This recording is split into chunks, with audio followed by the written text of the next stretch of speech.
Every episode, for the last like 3 or 4, things have gotten bigger and bigger, the plot is getting thicker, and the Mandalorian is literally skirting the edges of multiple humongous plot lines left in the wake of Clone Wars, Rebels, books.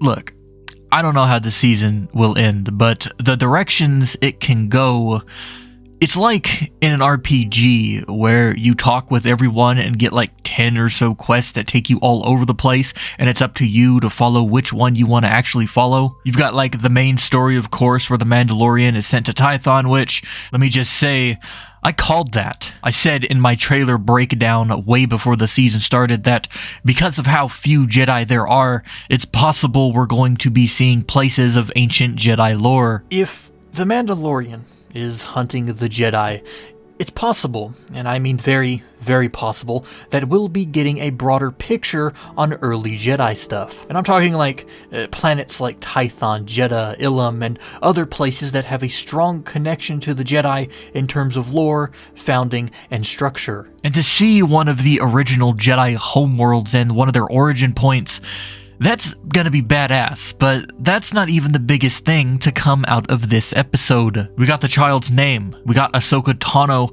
and we got the name drop of one of the biggest characters in all of Star Wars, Legends or New.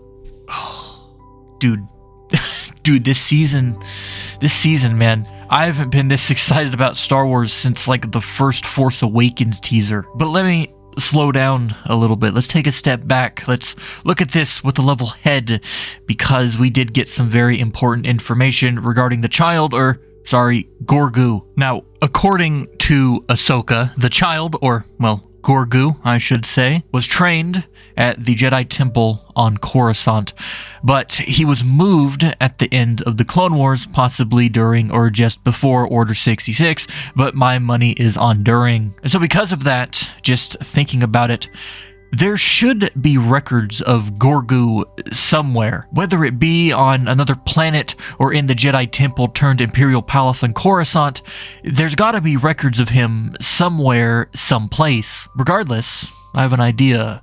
Ahsoka told Din to take Grogu to Tython and allow the child to reach out through the Force and call someone who will ensure Grogu is trained and possibly returned to his people. Don't quote me on this if I'm wrong, but what if the one who comes is the one who saved Grogu from the Jedi Purge? And if that's true, what if Din and this Jedi then go to Coruscant to dig up the child's record, where he was trained, who trained him, and where he originated from? Maybe I'm just like spitballing here, but the Jedi had to have kept records of where all their members came from, right? Whether or not it be their home world, that's another topic for another time, but they would at the very least have where the child was picked up from before coming to Coruscant. And if they do, that might lead them right to Grogu's homeworld, or at least somewhere close by. But who knows how far Din and Grogu would even get in that process, especially because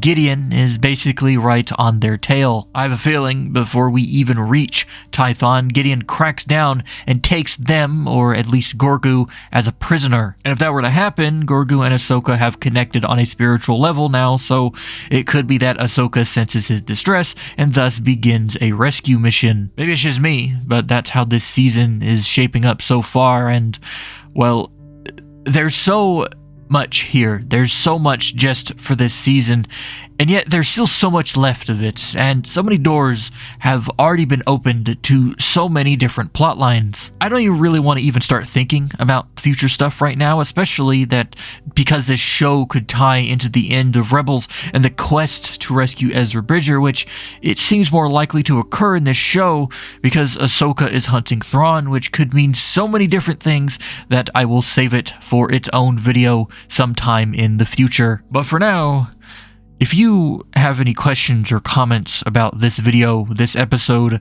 Star Wars, or its lore, you can leave them in the comment section down below, and I'll be sure to read each and every one of them.